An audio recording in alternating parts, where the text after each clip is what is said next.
Hello, and welcome to the Divorced Dadvocate, divorce support for dads, where we help dads create a healthy and less traumatic divorce.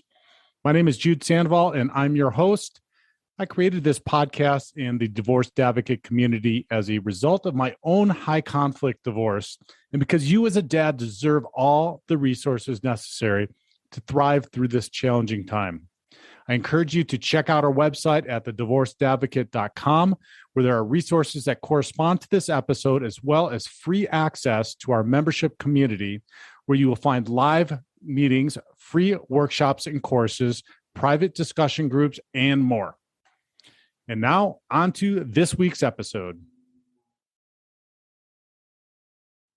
Hello, gentlemen. This is Jude. And first and foremost, I want to wish those of you across the world who are celebrating Christmas a very merry and blessed Christmas. It is one of my favorite holidays here in the Sandoval household. The second thing is that this episode is a little bit different than the others. What I wanted is for you to experience a little bit of what the members experience behind the paywall. This is a replay from our meeting, our group meeting that we had this past Saturday. We had a special guest. You may have heard him on the podcast before, Charlie McCready, who is a parental alienation expert. And he got on with us and he shared some real specific details, specifically around pre-alienation with the group of men listening. It's a really great conversation, and Charlie is an absolutely amazing parental alienation expert. So I hope that you enjoy that. If you'd like more content like this, replays of meetings like this, check out the website at thedivorcedadvocate.com and go to the membership site, or let's do some coaching. We still have the offer of 25% off of any one-on-one coaching going on between now and the end of the year. So get the support that you deserve and need. On to the show. Enjoy. So I'm just going to make sure I've got enough power on my mic to get through the hour, which should be okay. I use it occasionally when I'm looking at legal things, because although it's not entirely accurate, it can be quite helpful in asking it kind of questions about the specifics of your case. You can ask it about laws in your specific county and your state. You can ask it about laws in your country. You can ask it for some stats on stuff. But I would say it's helpful, but then go off and get advice. Yeah. And the same thing applies with parental alienation. It's got a fairly good idea about some stuff, but what it lacks is the knowledge about your particular situation. So just be a little bit wary about generic advice. And of course, all the stuff that I'm helping with today is going to be broadly generic, but it'll still be kind of helpful. But if you really want to get specific advice about your unique situation, then it is helpful to go off and get that support. Yeah. Because one of the things we talk about a lot, Charlie, in the group is getting up to speed and knowing and understand what your statutes are, where you're at, so that you can have an intelligent conversation and help guide your attorney in the direction that you want things to go. And so that's your point is precise about being able to, this AI has made it so much easier to do instead of having to look up those statutes and have to you can go to AI now and say, here's where you can find the statutes and this is my situation. And then it contextualizes stuff. So yeah, it's an awesome tool. Amazing. Hey, Jude, just since we're on a different format today, I was wondering if I could get a quick second to plug the legislative update. Yeah. So give me a quick second, Andy. So what we're going to do, guys, we'll get going here. Now, it is going to be a little bit different today. So I want to give our friend Charlie here an opportunity to to chat with us, but it is late where he's at. He's tuning in from the UK, and so it's the end of his day. If you didn't hear us talking about that, so we're going to spend the first hour just chatting with Charlie. He's a parental alienation expert, and then Andy, I'll give you a second before we do that to plug that because I know you got to go. Usually got to go a little bit early. And then we'll just get up into introductions and open conversation after that. I got about an hour and a half slated today. I got some dad duties, so we're going to cut it a little bit short to today. So we got about an hour and a half total to get through things. So after introductions, maybe we can have some open conversation. But John's here, and if John's willing to stay on a little bit, I can transfer hosting to him to stay on for a little bit longer if he'd be willing, or anybody else would be willing to just hang out for a little bit longer. So on that, let's get going. Andy, give us an update on the legislative work. Yeah, I could do that, by the way, Jude. So. Okay. Thanks, my friend.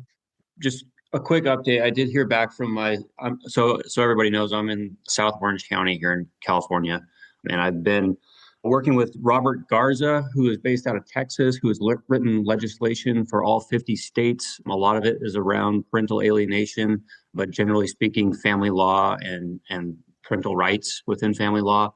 So I've taken the torch for California, or for my district in particular. There is a different groups for each state that Robert has set up on a Facebook chat. So I'm in the California group, and I'm working with them to press assembly members to pass legislation, very nonpartisan, gender neutral legislation. There's really no reason to object to it. My assembly person recently got back to me and told me that she would be willing to co-author a bill, which is a win. That's a big win. So now I'm on the hunt for somebody who will actually author it, but armed with this information that I have someone who will co-author. So I'm working in that area. And I would just encourage everybody on this call to reach out to your assembly members wherever you are. Robert, if you go to robertgarza.us, you can see all the different legislative proposals he has made. There's like 10 of them, I want to say, for each state. He's tailored it for each individual state's statutes. He's also given you templates on there on how to reach out to your local assembly members or senators within your state. And then, like I said, there are support groups on this Facebook chat to help you through this process. He has regular Zoom calls to help you through this process. He's really leading the charge. I would follow him on Facebook and Instagram.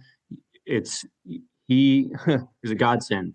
The amount of energy he is putting into this and the fervor that he is putting into this is just remarkable. And I encourage us all to move in that direction, because we can be on this chat group and we can in this group and we can talk about these issues, and it's helpful, it's therapeutic. But until we actually get legislative change, these behaviors by the narcissistic borderline personality disorders that cause these sort of alienation situations are going to continue to happen, because we all know the system incentivizes this. So I just encourage everybody one last time to move in that direction. Let's get some legislative change done. Yeah, that's a great victory. You got somebody that's going to co-sign, Andy. Way to go. I did have a conversation last week with the group from Michigan, and they've got like 20 some sponsors on there. So it looks like that's probably going to get passed in Michigan this session. So Robert's doing a great, amazing job with this stuff. And just to be clear, like Andy said, guys, this is not a partisan issue. This isn't a gender issue. It simply closes the loopholes that these individuals that have these mental, emotional issues are able to exploit and then do things like alienate the children. And so it's really, really terrific. It literally will take maybe a half hour of your time. And all you're doing is teeing this up for Robert to really do the heavy lifting. You don't have to become a legislative expert. You're not going to be testifying, like you're not doing all that. You're simply teeing this up for Robert to take the ball. And like Andy said, he's just doing an amazing amount of work on this. robertgarza.us is the website. Go check it out. It's a little bit hard to traverse. So if you have questions, call Andy, call me.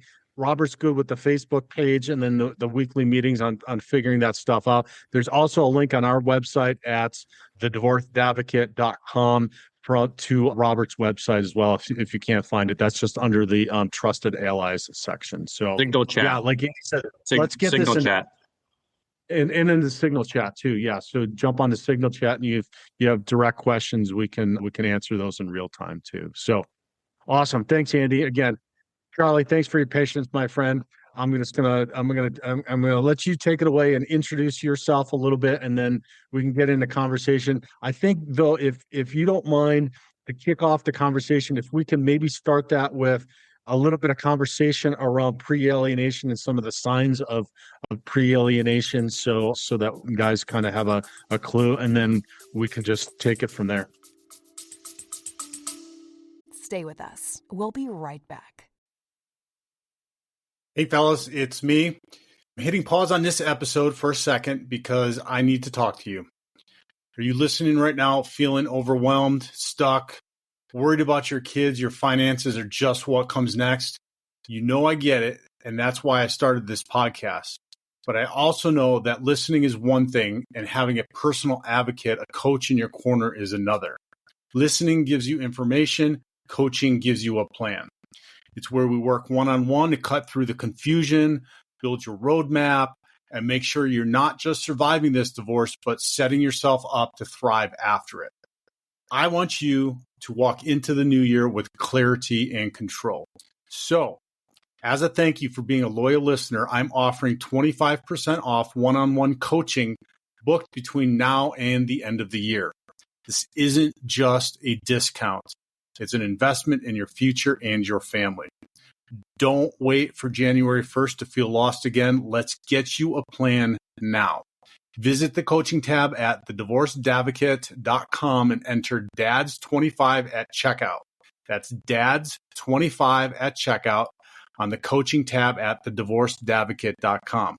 Claim your 25% discount and let's get to work. All right, let's get back to the show.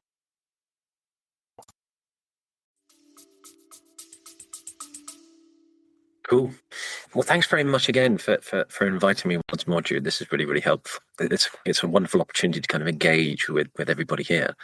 So as Jude said, my name is Charlie McCready. I'm a parental alienation coach. I live in the UK, but I help parents all over the world because it's basically the same stuff that we are facing wherever we are.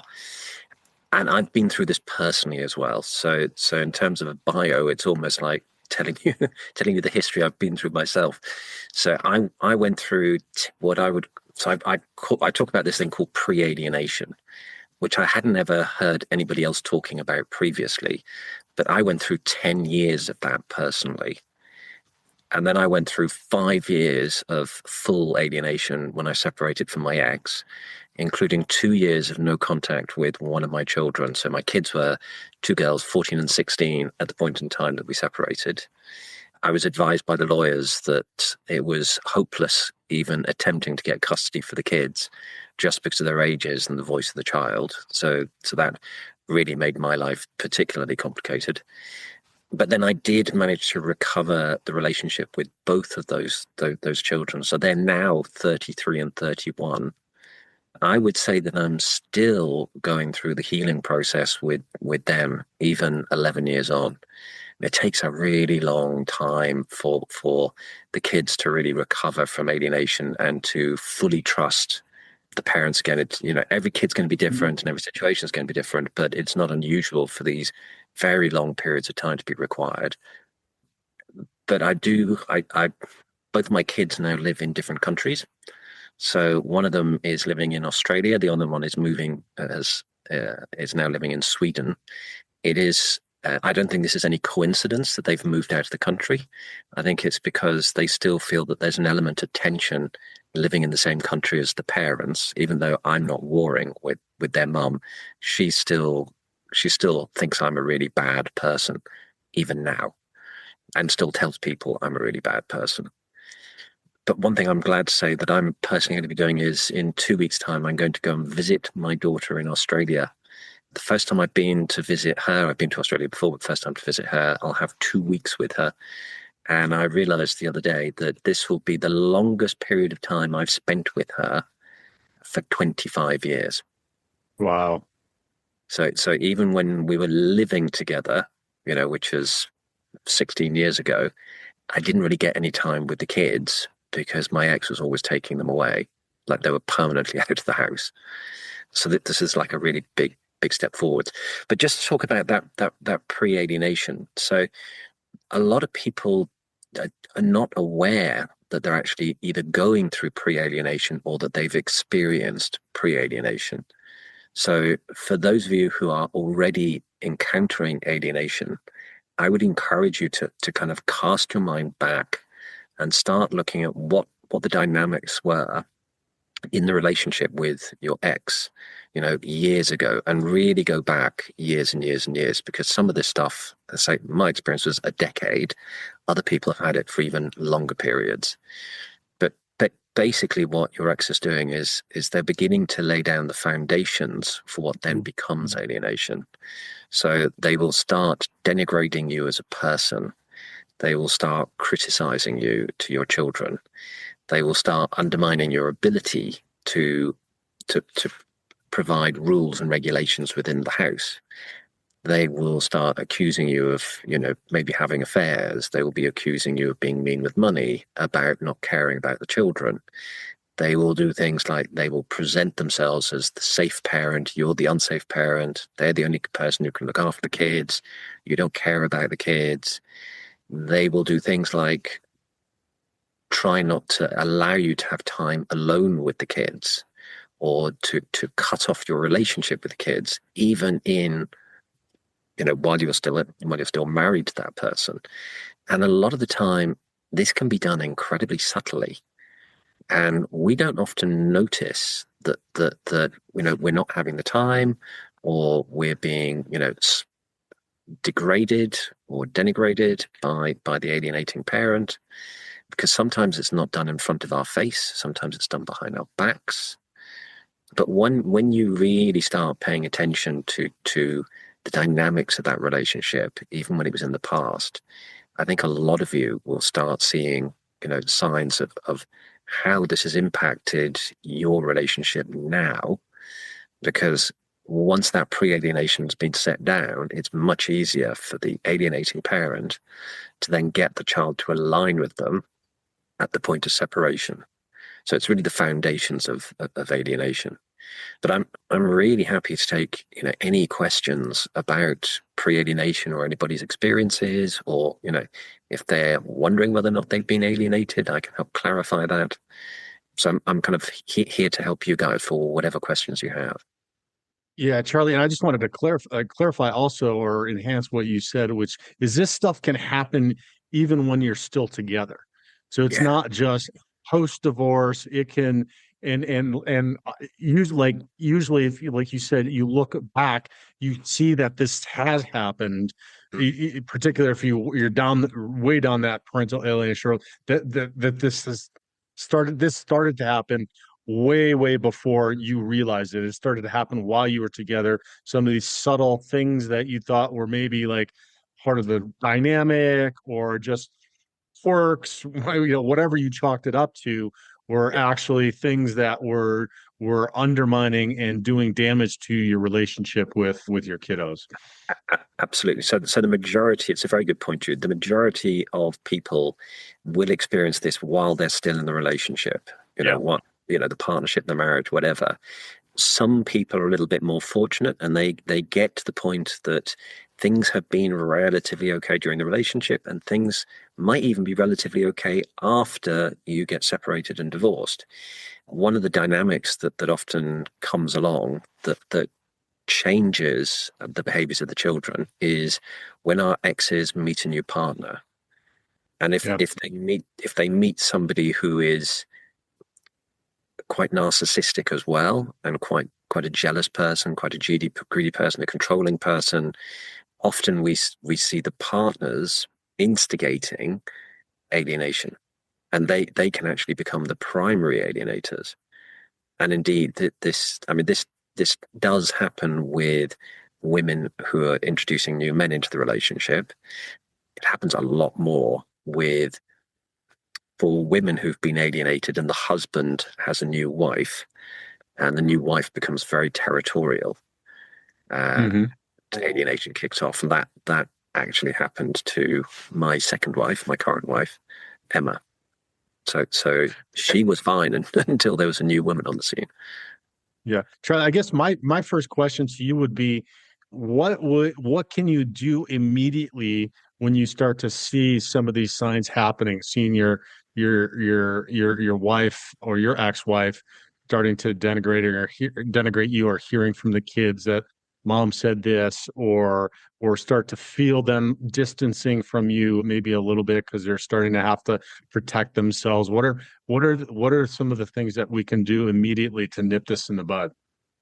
Well, so this is there's kind of two options. There's trying to go down the legal route, which is because a certain amount of the pre-alienation ends up with your ex being in breach of the court orders.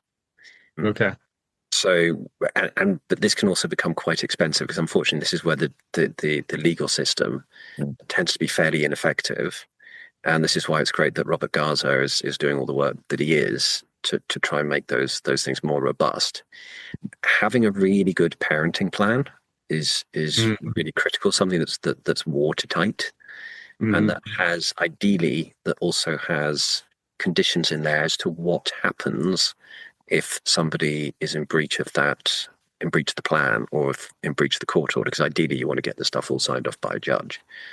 So you're saying if they're in the middle, if you're in the midst of a divorce and you're starting to kind of see some of these red flags, make sure that your agreement is, and when you say airtight, I just want to clarify that because none of us ever experienced any of these agreements until the first time we experienced these agreements, right? And and we don't know what should go in there, what shouldn't go in there. And unfortunately, we trust just an attorney, and usually the attorney has some boilerplate thing that they put out, and depending upon their experience, they'll just say, yeah, this is what you need. And this is like very, very nuanced and very different from what the majority of attorneys deal with, which is most parents can be amicable and figure this stuff out, right? Because they're mentally, emotionally healthy.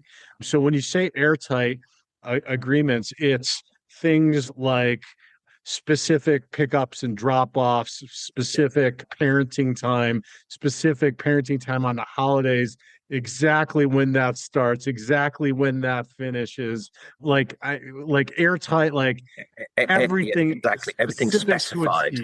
Yes, Everything exactly. has to be specified because exactly as you say, Jude, a lot of so generally speaking, the lawyers do not understand parental alienation.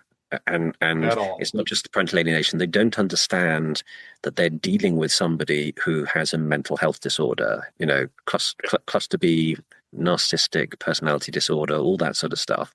These are diagnosable mental health. And they don't recognize that these people will lie. They will, try and control, manipulate, coerce, do whatever they can in order to get their way. So you're not dealing with two rational parents who are willing to co-parent. You're actually parallel parenting, or Yep. or some people even call it counter parenting, because you're not working together as a team. And so you want, exactly to say, you want to be very specific about every single aspect of that arrangement. Where the law often is unhelpful is it creates these wishy-washy, they provide a degree of flexibility, which seems like a good idea at the time, in order that it's not too rigid, but actually that flexibility, any flexibility, tends to be taken advantage of by the narcissistic parent. So you want to have it as rigid as possible, and then stick to it. And ideally, if you can, if they'll allow you to do it, put in there what happens if the parent doesn't give you access to the kids. And one of the best things to put in there is reciprocal time. So you get the time back that you lose if the parent has messed you around in some capacity. Because Right. a lot of parents who are going through alienation don't see their kids for a lot less time than they should. And part of the problem is they haven't set it up correctly in the first place. Right. So that's so I cannot emphasize enough how important what Charlie's saying right here is. And this is just and generally you should do this in your divorce process just so it's very, very clear.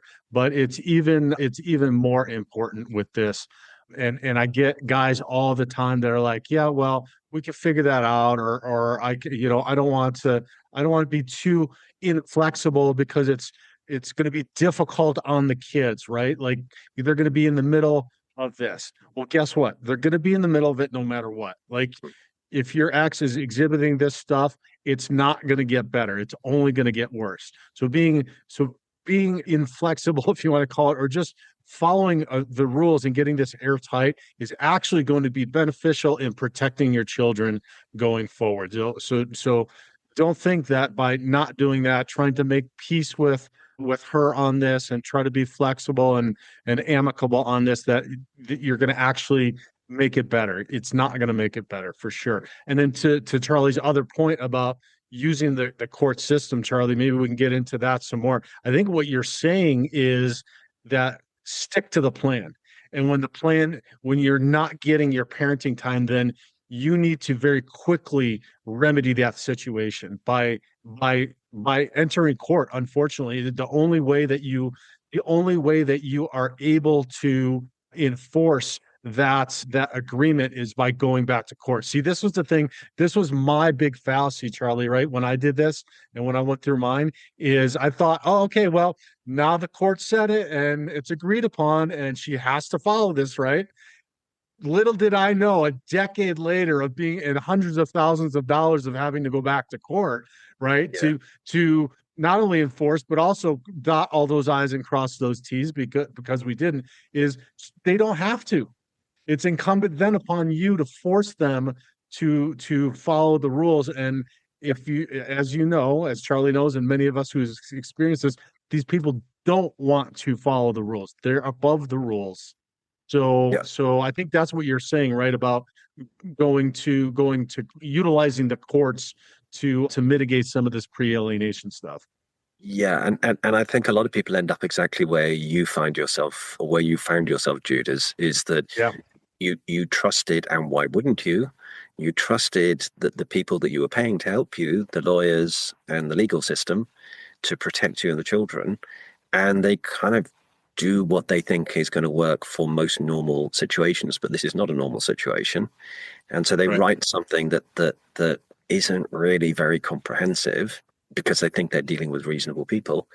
And then you spend years and hundreds of thousands of dollars going back, trying to correct the orders, trying to evidence the fact that this person is actually doing this intentionally. And it's a nightmare because often you don't get the same judge. And very often you'll go back to court 2 or 3 times and they'll just get a slap on the wrist and nothing actually happens. And each time it can take quite a long time to even get into the court. And all the while your child is continuing to be alienated by the other parent. Yep. Which also comes back to the original question which you was asking, which was, well, what do you do if you start seeing signs of alienation? So as well as trying to address it in the court, something that we often are not great at doing, a lot of the people who find themselves in a position of being alienated tend to be quite empathetic by nature, and so that means we don't really like conflict. And, we're also trying to deal with somebody who is high conflict. And our exes, especially after you get separated or divorced, they become very different people. They were quite difficult to deal with when we were in the relationship. Now they become outright impossible. You can't negotiate or mediate anything with these people. And one of the biggest challenges is that when we start trying to push back and, reassert boundaries, reassert times, I mean, that's certainly a good starting point. But if that doesn't work, you almost need to go the opposite direction. Now, this can be kind of deeply uncomfortable for people, because if you have a parent who's intent on alienating your kid from you, and the court is failing to protect you, and you've got all those issues of voice of the child and everything else, unless you are prepared, which I wouldn't recommend, unless you are prepared to do the same thing as the alienator, which is basically put that kid under enormous pressure to align with you, and that's going to do a lot more psychological harm to the kid. It's like a race to the bottom of who can put the most pressure on the kid. I wouldn't recommend doing that, because you're going to really mess your kid up even more. And if you love your kid, you're going to take a more subtle approach to dealing with alienation. And unfortunately, it does mean that the alienator is going to get away with a degree of alienation for a period of time. That's because it's basically, if they're so intent on winning, they will do anything. They will screw your kid up in any way possible just to get them to align with them. And anything that you do that fights them on that. So, when you take them to court, by the way, when you take them to court, they're going to get pissed at you. They're going to try and take action against you. So even going to court backfires for many of us in many ways.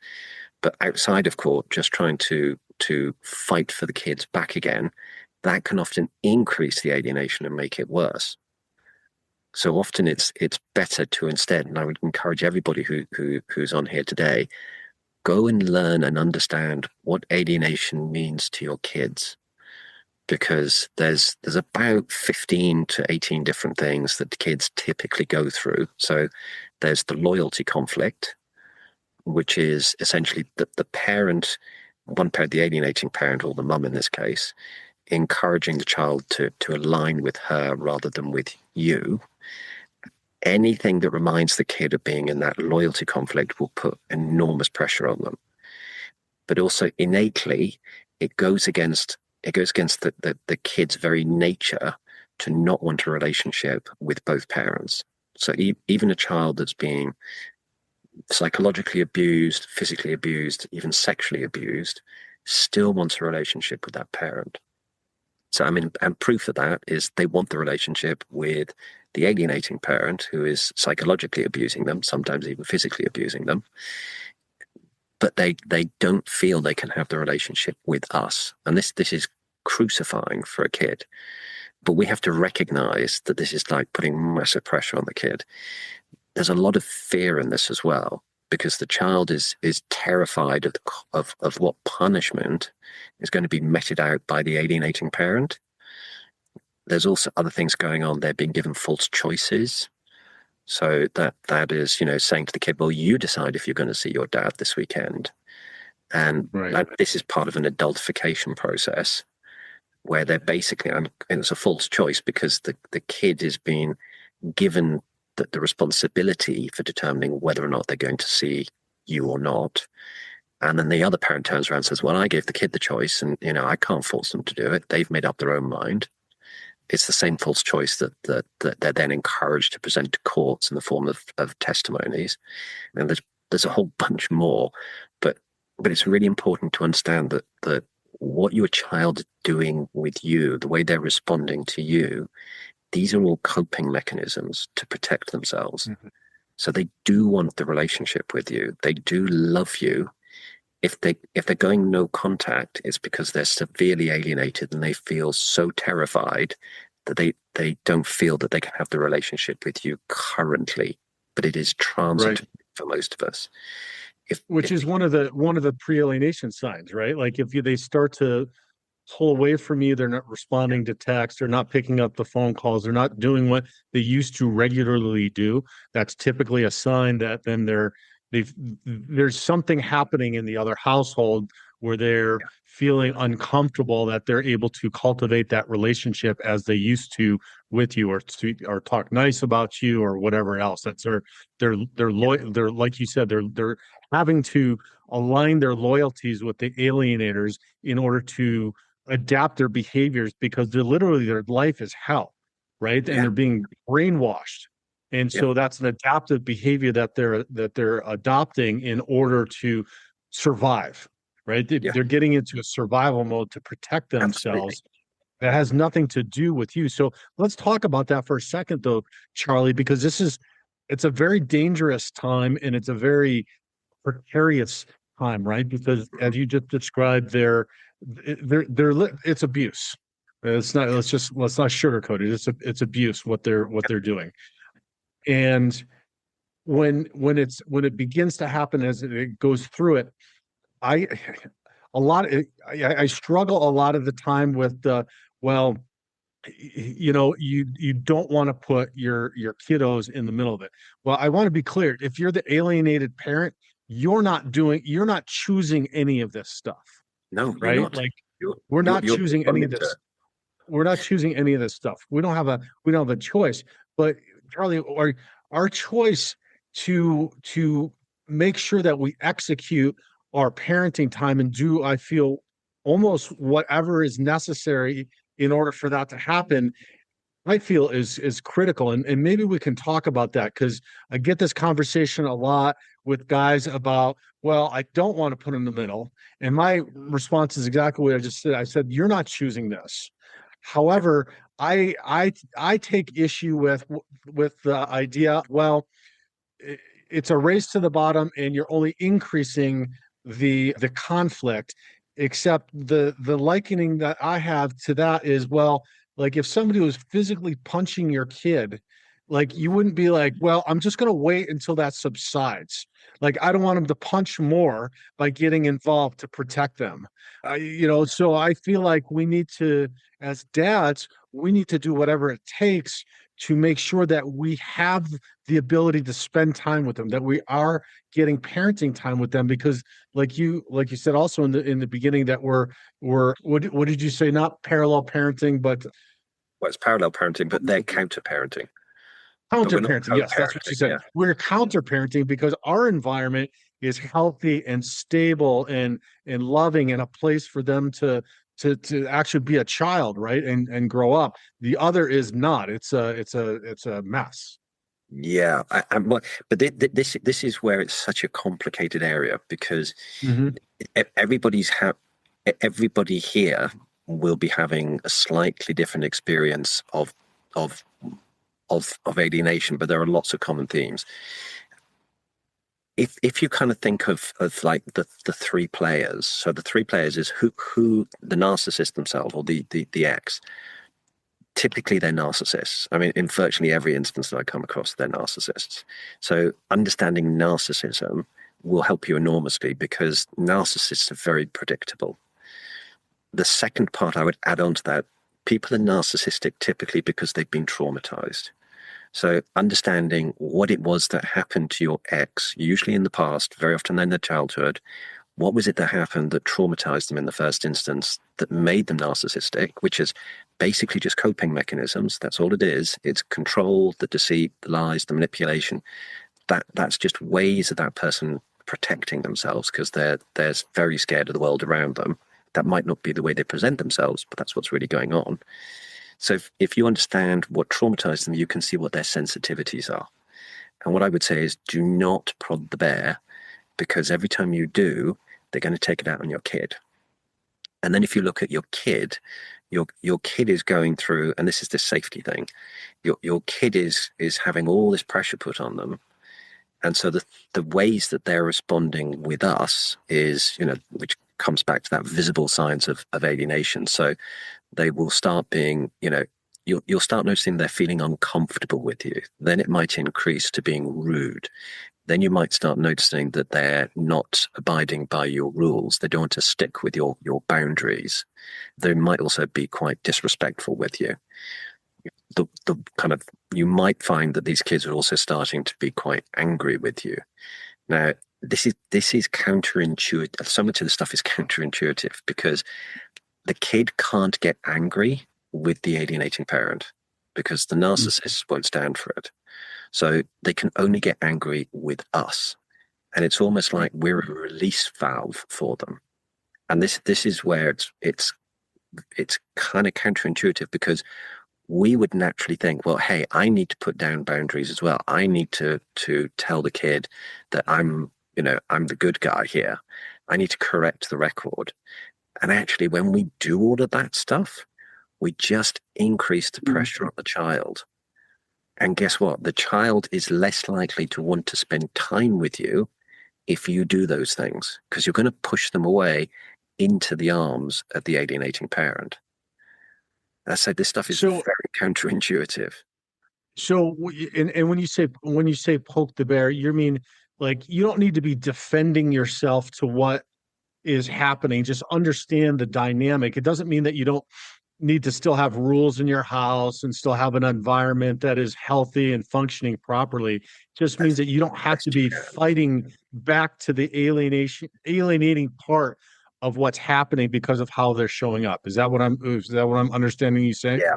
Yeah. The top tip: take your kid out of that loyalty conflict. Mm-hmm. Because as any time that kid feels they're in a loyalty conflict with you, or that they feel like there's a loyalty conflict going on, they are not going to want to spend time with you, because you're basically making them feel unsafe.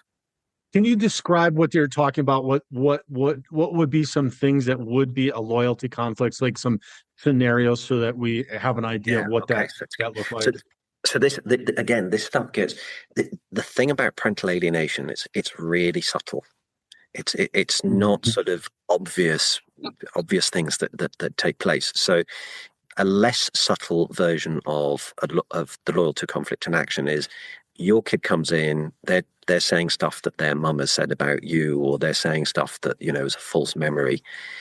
When you contradict them, or you say something critical about their mum, you've immediately put the kid into the loyalty conflict, because they're now thinking, I'm kind of having to do everything that my mum says, and I'm having to appease my mum, but you're telling me that my mum's a bad person, or you're telling me that my mum is wrong. Well, I can't, that makes me feel scared. That makes me feel really uncomfortable. That's an obvious one. Less obvious ones, you guys will all get triggered all the time, because you're feeling insecure, you're feeling vulnerable, you're feeling worried about the relationship with your kid. And things that will trigger you are criticisms of you, or your fear that you're not having the relationship that you want with your child, or you'll feel powerless. There'll be tons of different things. When you get triggered, you're not really reacting, or you're not responding and acting in the way that you want. You're reacting to things. And normally when we react, we don't say the right things. So simple things that the kids pick up, it's not necessarily us criticizing the other parent when we get triggered, but we will change our body language. That the kids pick up on that. We will change our facial expression. We might put on a poker face. We might go silent. We might change our tone of voice. The kid will pick up on every single one of those things. And it basically says, oh, hang on a minute, dad's not comfortable. So if dad's not comfortable, I can't be comfortable. So I don't want to be in this environment. It gets harder than that. There's a whole different layer of subtlety on top of that. Every single one of us is an electromagnetic human being. And basically, I mean, this is the stuff that regulates our hearts. But you'll all know about what I call the vibe. So you can walk into a room of people, and you know, without a single word being spoken, you can tell from the atmosphere, literally, that's in that room, are the people happy? Are they stressed? Are they worried? Are they anxious? You know, are they euphoric? Just, you know where people are at. Your kids pick this up about you every moment of the time that you're with them. They'll pick it up on the telephone. They'll detect it in your text messages, in your emails. So this is something that's really difficult for you to hide. And when they detect that you're feeling uncomfortable, you're putting them in that loyalty conflict. And this is why I talk about parents. It's so important for every single alienated parent to really heal themselves. And when I say heal, it's literally understand every single thing that triggers you. Go away and work out, because the trigger is just a symptom. And when I'm working with parents, when I'm coaching them, we typically discover 50 to 100 triggers, easy. But these 50 to 100 triggers normally go back to 5 to 10 things that are past insecurities, deep-rooted insecurities. And when you understand those old insecurities, you can work on getting rid of them. then you are literally going to be a different person with your kid. You are literally going to be somebody who's not sending out the wrong vibe, because you're no longer carting these old limiting fears and limiting beliefs around in your subconscious. And if you really want to help your kid, heal yourself and perceive yourself as being the strong, confident parent. Don't correct your kid, comfort your kid. Give the kid love, give them support, let them know that you are genuinely there and you will help them through anything. But they have to sense that you're in a healed situation. You are a healed parent, because when they do, it's like you've only got one warring parent now, which is the mom. It's kind of, you can't have a battle when one person's saying, I'm not fighting. And we're not being like pacifistic. We're being very strategic in not fighting, and we've been very strategic in being healed in ourselves, because a lot of the trauma that we go through with alienation is our experience of it. And one of the things I'll just give you, because I like to try and put examples in where possible. One of the insecurities that we often have, because a lot of us are empaths, is we've had some experience of an aloof parent, or some sense of rejection, or some sense of abandonment, because we didn't get enough love, care, and support ourselves when we were growing up, which is why we became empaths. And so the thing that we like least is a sense of insecurity that all is not well in the world around us, because we're always trying to fix it. That's how we control the world. We're always fixing stuff. We're always fixing people. We're way too kind. We're always giving far too much.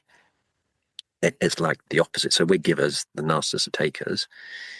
And so when you're healed and you're confident again, you start becoming a very different person with your kid, because when they're rejecting you, what you're doing is you're no longer, sorry, I've described that slightly wrong. So those old fears of rejection and abandonment is something that you are trying to avoid for your child. So your parenting style will all be about trying to make sure your kid never went through what you went through. Now your kid is going through alienation. So you feel bad as a parent that this is happening to them. You'll feel guilty about that as well. Those are your insecurities. That's stuff you need to go off and deal with.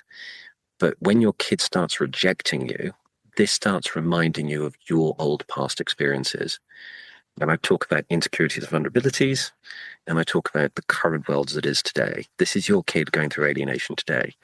And what we do is we take the stuff that our kid's going through today, alienation, and they're using their coping mechanism to protect themselves. So it's not personal about us.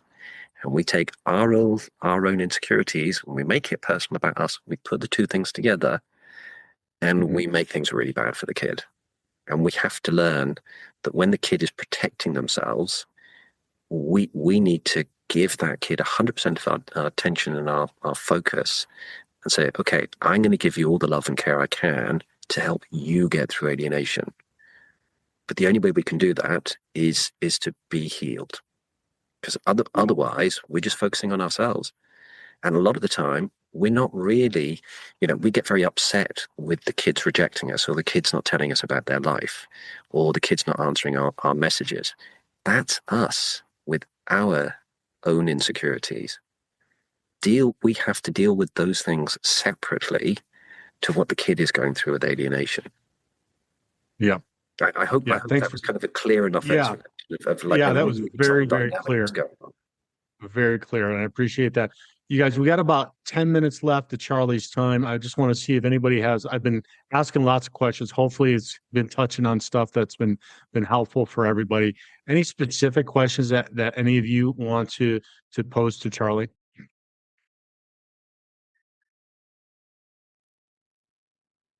That must mean, Charlie, that you nailed it, hit the nail on the head with a good hands. Go ahead, hon. There are always questions. It's just nobody ever puts their hand up.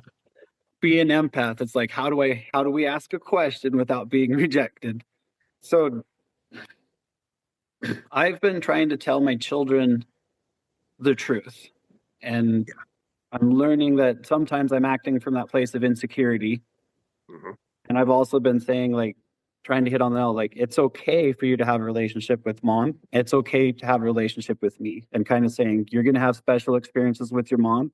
You're going to have special experiences with your kids. Yeah. Am I kind of on the right track to help release the burden on my kids, or am I doing the opposite? You're not going to like the answer. The one thing our kids don't really want to handle right now is the truth. Because basically that's putting them into the loyalty conflict. Because you're saying something contrary to your ex.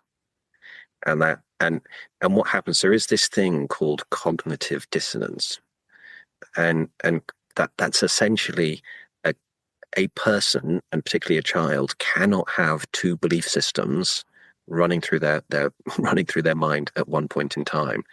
And that's the conjuring act that they're trying to do when they're being alienated, is they're trying to work out, well, who's right, who's wrong.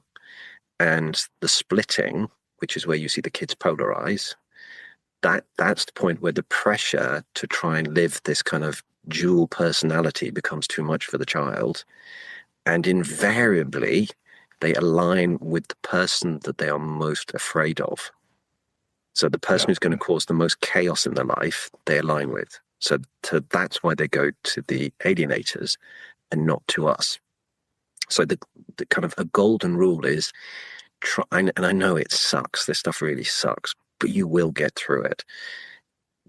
Stop trying to constantly correct everything. Deal with the fact that the kids are being lied to, that they're being manipulated, that they're being coerced.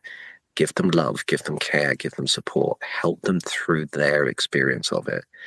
And at the same time, work on you use this as an opportunity to say, okay, the stuff that mum's saying about me, that's hurting me. Right. I'm going to use that as an opportunity to learn about me. Why is it hurting me? What's really hurting me deep down? What is my deep insecurity about this? Okay, I'm going to go work on that. And Charlie, start using it to your advantage. Is saying something like, that's not how I remember it, but this is an adult conversation that we can have when you're much older. Is that an appropriate way to kind of mitigate some of this?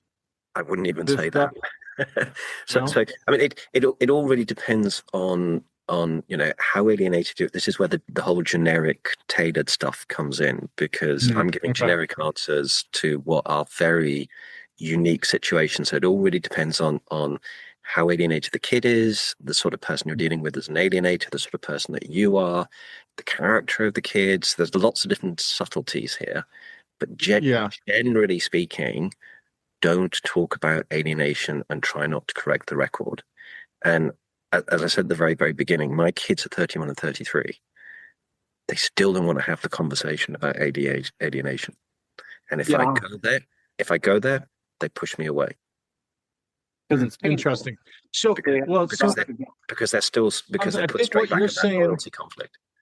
Like, and I know I got this a lot, and I hear this from guys a lot. Like, they'll start saying stuff like, "Oh, mommy said you stole the house," or "Mommy said that you ran up credit cards," or "Mommy said," like, they'll come with, and they often come with, they're not accusations, they're more questions. Like, "Mommy said this," and then that's when you don't need to set the record straight, but you can say something like, "That's not how I remember it, but this isn't it's an adult conversation that you don't need to be involved in." Like, how else do you deal with something like that?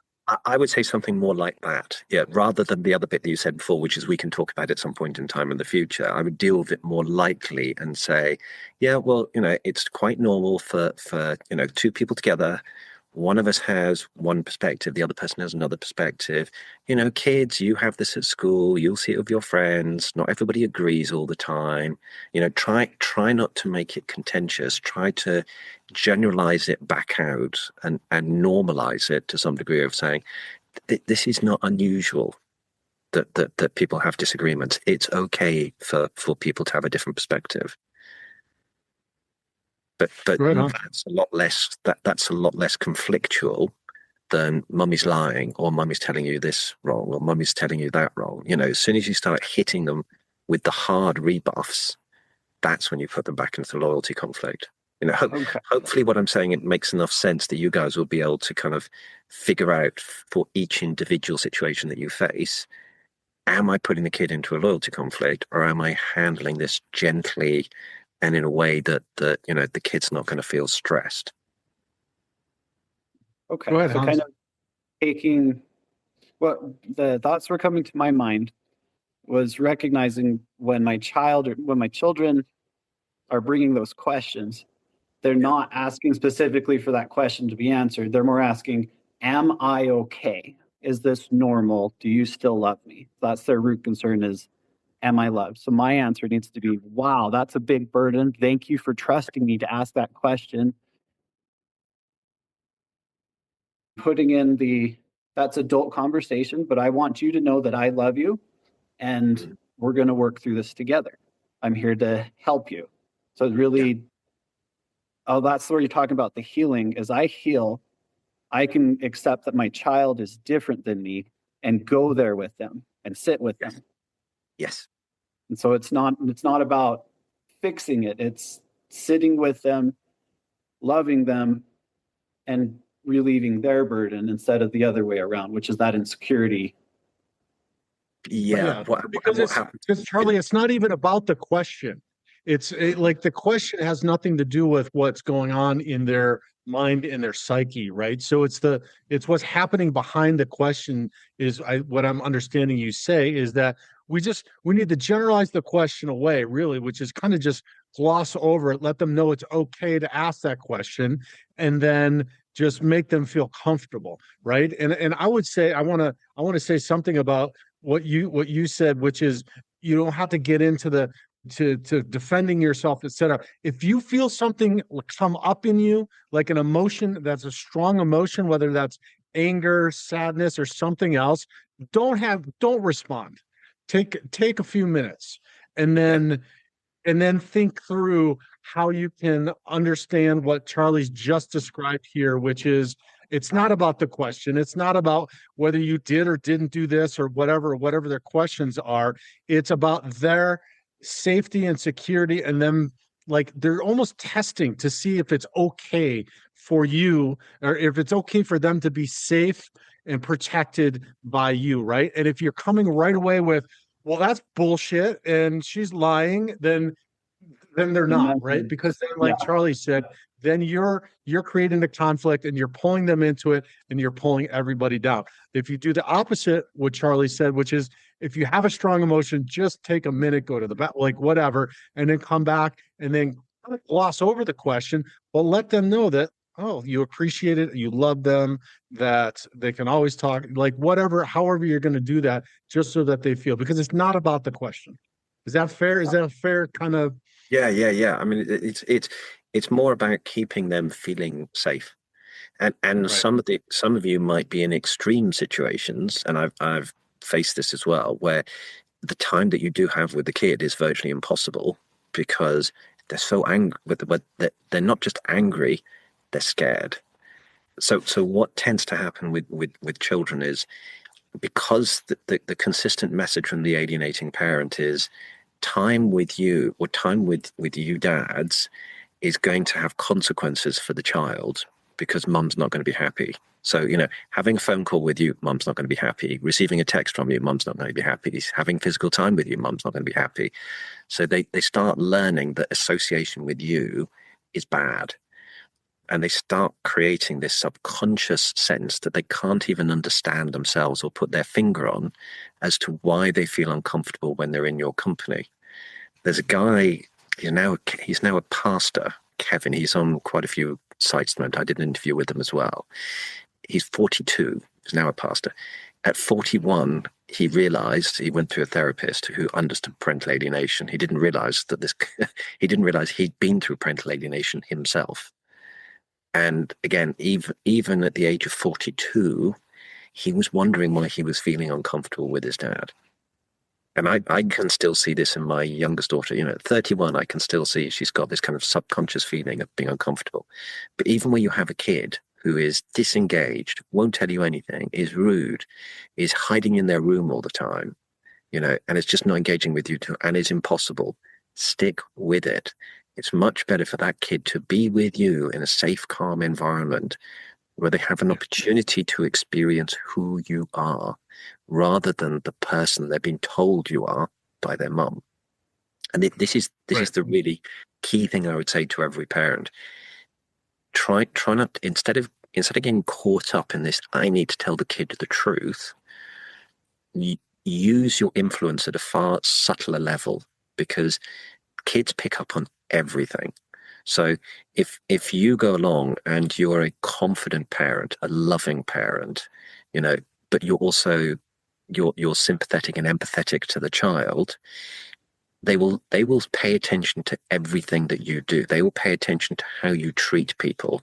They will pay attention to your values, and they're absorbing all of this stuff all of the time. So even though you might not think you're having a big impact on your kid, they are learning who you really are, not the version they've been told about you. Right. And that's the way you kind of start subconsciously rebuilding the relationships with the child as well. And you can influence the child in that capacity.